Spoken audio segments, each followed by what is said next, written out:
लोरी celebration में जब हीर की एंट्री होती है तो पूरा माहौल जैसे थम सा जाता है। ढोलक की थाप धीमी पड़ जाती है, बातें करते लोग अचानक चुप हो जाते हैं और हर नज़र अनायास ही हीर की ओर उठ जाती है। नवाब की नज़र जैसे ही हीर पर पड़ती है, वह पल भर के लिए सांस लेना तक भूल जाता है। उसकी आंखों में हैरानी, खुशी और एक अनकहा सा एहसास एक साथ उभर आता है। हीर आज कुछ अलग ही लग रही होती है। हल्की मुस्कान, सादगी में लिपटी खूबसूरती और आंखों में एक अजीब सा सुकून, मानो वह अपने भीतर किसी बड़े तूफान को छुपाए खड़ी हो। वह बेहद सजी धजी होकर उस लोरी सेलिब्रेशन में आती है और हर किसी की निगाहें उसी पर टिक जाती हैं।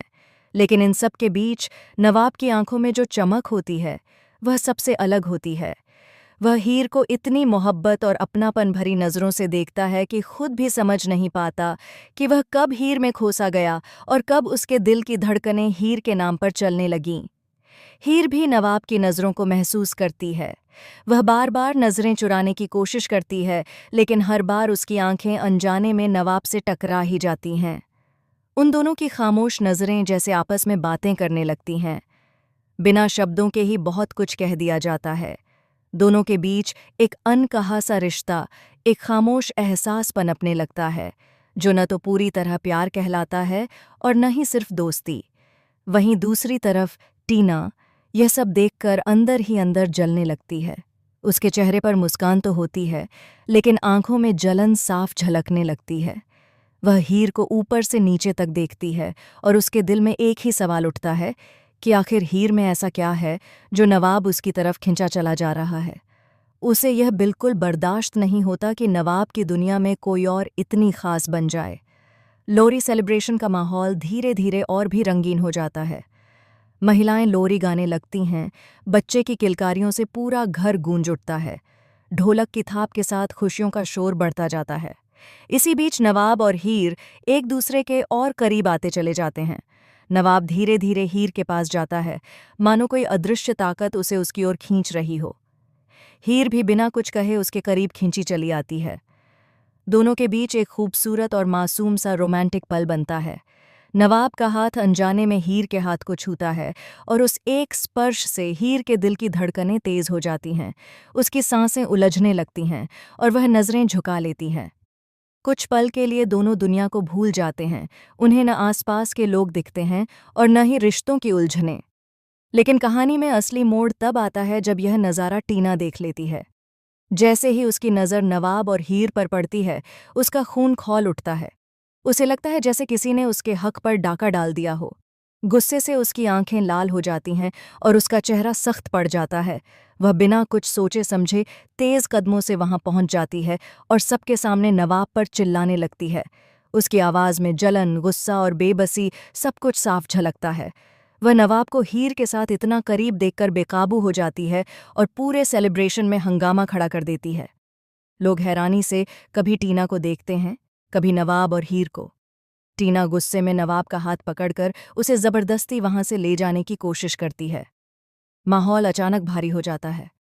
खुशी का शोर पल भर में सन्नाटे में बदल जाता है।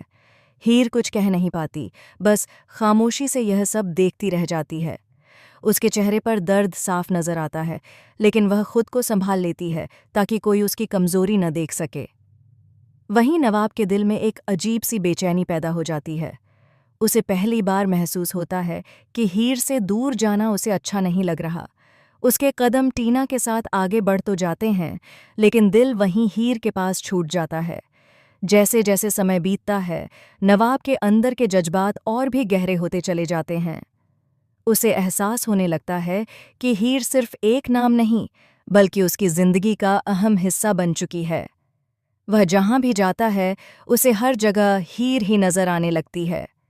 कभी उसकी मुस्कान याद आती है, कभी उसकी खामोशी और कभी उसकी आंखों में छुपा दर्द। यह सब नवाब के दिल को अंदर तक झकझोर देता है। वह खुद से सवाल करने लगता है कि क्या वह अब तक गलत फैसले लेता आया है। उधर टीना अपनी चालें चलने से बाज नहीं आती। वह हर मौके पर नवाब के कान भरने की कोशिश करती है। कभी वह हीर के चरित्र पर सवाल उठाती है, तो कभी उसके अतीत को लेकर झूठी कहानियां गढ़ती है। कभी भावनात्मक ड्रामा करती है, तो कभी खुद को बेचारी साबित करने की कोशिश करती है। लेकिन हर साजिश के बावजूद नवाब का दिल अब हीर की सच्चाई और मासूमियत को पहचानने लगता है। उसे समझ आने लगता है कि टीना का प्यार सिर्फ दिखावा है, जिसमें स्वार्थ और जिद ज्यादा है, जबकि हीर का हर एहसास सच्चा और निस्वार्थ है। कहानी में एक और बड़ा ट्विस्ट तब आता है जब नवाब को हीर के अतीत से जुड़ा एक ऐसा सच पता चलता है जो उसकी आंखें खोल देता है। उसे मालूम पड़ता है कि हीर ने हमेशा दूसरों की खुशियों के लिए अपने सपनों और अपने दर्द की कुर्बानी दी है। उसने हर मुश्किल को अकेले झेला, लेकिन कभी किसी से शिकायत नहीं की। यह सच जानकर नवाब खुद को माफ नहीं कर पाता। उसे एहसास होता है कि उसने हीर के दर्द को कभी समझने की कोशिश ही नहीं की। उसका दिल टूट जाता है और वह पहली बार अपने किए पर शर्मिंदा महसूस करता है। उसी दौरान टीना की एक और साजिश सामने आती है। नवाब को पता चलता है कि लोरी सेलिब्रेशन वाले दिन का हंगामा भी टीना की सोची समझी चाल का हिस्सा था। यह जानकर नवाब का गुस्सा 7वें आसमान पर पहुंच जाता है। उसे महसूस होता है कि उसने अब तक गलत इंसान पर भरोसा किया और सही इंसान को नज़रअंदाज करता रहा। यह एहसास नवाब को अंदर से बदल देता है। आखिरकार